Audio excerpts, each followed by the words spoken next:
Hey, welcome to Viking Preparedness. I am Pastor Joe Fox. You know, Bruce Lee said, supposedly, something along the lines, absorb what is useful, discard what is useless. We can read in the Word, prove all things, hold fast to that which is good. Prove means test. Test all things, hold fast to the good. I'm addressing the video link I put up, I think yesterday, with the hippies in Oz living the intentional community lifestyle, for about a year. I thought it was a really good video, but maybe I should have pointed out in a little more detail why I thought it was a good video.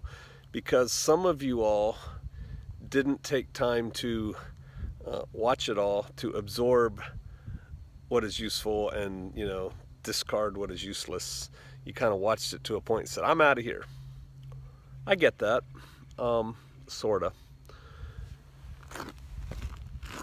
A survival trait is being able to make the most use out of everything that you come in contact with. A survival trait is being able to turn a bad situation good or find the good and emphasize that. People skills, personal skills. Emphasize your strengths, minimize your weaknesses, and then the way you get better is you'll work on your weaknesses, right, to turn them into at least neutrals, if not strengths. Do I look like a hippie? Maybe. Maybe I do. I can assure you, for those of you who don't know me well enough, that my politics are not anywhere near a liberal social justice warrior snowflake. I am a little bit to the right of Attila the Hun.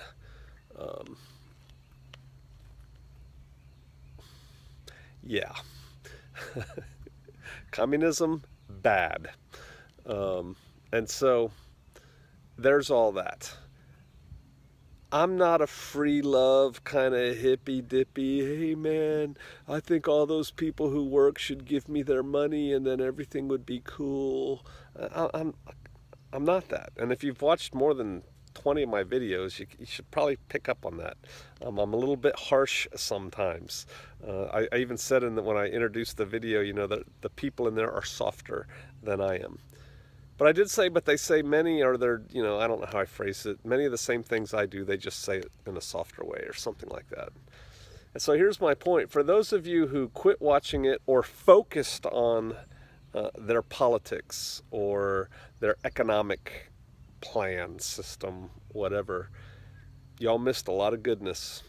You really did miss a lot of goodness. To those of you who looked at it and automatically said, there's no way I'd live that way, and then tuned out or focused on that, and that's what your brain started spinning on, you missed a lot. And I feel bad for you. And I encourage you to go back and watch it again. I wish I remember who said it. I can remember what your picture looks like for your avatar, but I don't remember what your name is. Said that he was going to watch it again. I thought it was brilliant. I told my wife I'm going to do it. So I'm taking your idea and I'm going to do it next time I get the Wi-Fi. He said he was going to watch it with his wife with the sound off and just take notes or I'll take notes on the things he saw that he liked. Yes. See, this is getting to the essence of what I'm talking about. And so let me give you some examples. These people clearly were trying to do things on the cheap in many cases. Was there money involved? Absolutely. Come on. Don't focus on that. I saw another comment. And again, I'm not trying to offend anybody. I'm just using what you said as a springboard for conversation. So please take it in the spirit in which I'm delivering it.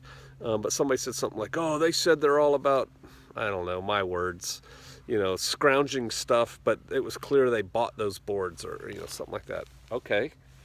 So then that's one of those things, discard the useless. That's one of the things that's bad, so you don't hold on to it. Cast that aside. You ever play linebacker? I was a linebacker in high school football. And, the first guy comes at you and he's like the blocker and you blast him out of the way, man. You just grab him by the shoulder pads and throw him out of the way and get ready for the guy coming with the ball, right? Get rid of what you don't need. Grab onto what you need. Goodness in that movie. How to do things cheaply, whether they did or not. You know, you can scavenge wood and make pretty cool looking things. I have a brother Randy at the Covenant, that has finished out some cabins lovely, beautifully, using pallets like those people did. One of the things I picked up from it, every time I've tried to take pallet wood off a pallet, it's broken on me. It just snaps. I watched that video that I told y'all might want to watch, and they were showing the way they were using like a lever out of another board to lift the pallet board, the pallet wood off without splintering it. I took that on board. I'm going to look at it again to actually learn how they did that. But now you have a bunch of boards you can use. Their garden wasn't big enough to feed them all. Yeah, you're right. Probably wasn't. How big's your garden? What techniques were they using that you might be able to incorporate into your garden? They weren't using store-bought fertilizer or insecticides, fungicides, whatever.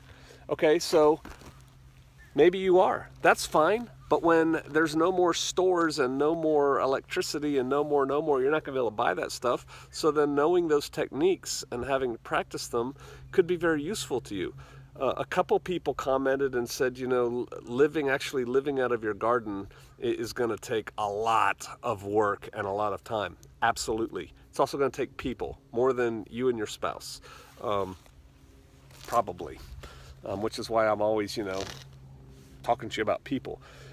Okay, but just because it's going to take a lot of time and more people, if that's all you want to live on, what can you do now? Do the best you can with what you got where you're at? How much food can you grow now? Can you eat an entire meal out of stuff that you just grew, caught, or shot? We used to do that frequently, my family, even when I lived in suburbia. And I would love to sit down at a meal where everything on the table was something that we had, you know, got, not bought at a store. And so that was something you could take from it. You could take from it, and maybe it was a little bit subtle for those of you who haven't lived in intentional community. The hardest part about living in intentional community is not a composting toilet. It's not the lack of electricity. It's the people. That's a real thing. How are your people skills now? People who said, I would never live with those people without the same faith. Well, I agree. Neither would I. You know, faith is really important to me. Some people it's not. Okay, make that a point and then continue on and read it. Those people were probably, by and large, a bunch of pagan hippies. Okay, they still grew pretty cool gardens and built pretty cool houses, and, you know. So there was stuff to learn there. I liked the fact that the one woman said in the video how she didn't have any electricity in her little house that she was in, and she didn't really care. I get that, because even though now I have a much better solar system and can actually turn on an electric light, we still don't turn it on most of the time because we've spent the last 5 or 6 years living without it. And I use a little headlamp to read at night, and, you know, then I go to sleep and I get up at dawn, and I go to sleep early because I work hard all day. You know, those kinds of things. And so, yeah, you know, absorb the useful, discard what is useless. Test all things, prove all things, hold fast to that which is good. But you got to prove all things. You got to test all things. You got to hang in there and see it. Now, if it's something that it's just the whole aspect of it, and maybe for some of you the politics was just too much. It's just disgusting. Okay, you know, I'm not telling you to do something you don't want to do. I wouldn't watch a movie where they were, you know, doing some satanic sacrifices or something. I get that. But let me tell you something. Those of you who are hitching your wagon to politics and economics, you know, systems, it's not real. It's fake. It's a matrix, man, and you're caught in it. That's deeper thoughts for a deeper time, but it's some of the conversations we have here on Shofar Mountain. I can hear all the arguments. You don't understand, it is real, and da-da-da-da-da. I'm telling you, I used to be you. I used to be, you know, young... Is it Young Americans for Freedom? The Republican group in college used to be that, and, you know, I was a hardcore Republican, and then I became a libertarian. Ron Paul, man. It's a bunch of bunk. It's all a bunch of bunk. The people who are in charge and the movers and shakers of all these institutions, even organized religion, I'm very skeptical at their care for you as a person. You need to become a free thinker. It's a dangerous thing. Again, I'm not trying to turn this into a religious, video or even channel. But I tell people it's a dangerous thing when you start reading the Bible for yourself. Yeah. It's a dangerous thing when you start thinking for yourself. Challenge your assumptions. Listen to people, watch people, and then take what you can use and discard the rest. I think it will help you survive some situations that you may find yourself in. And at the end of the day, I'm trying to motivate y'all to do things that will help you and yours get through what's coming. All right. I appreciate y'all. I'll see you out there.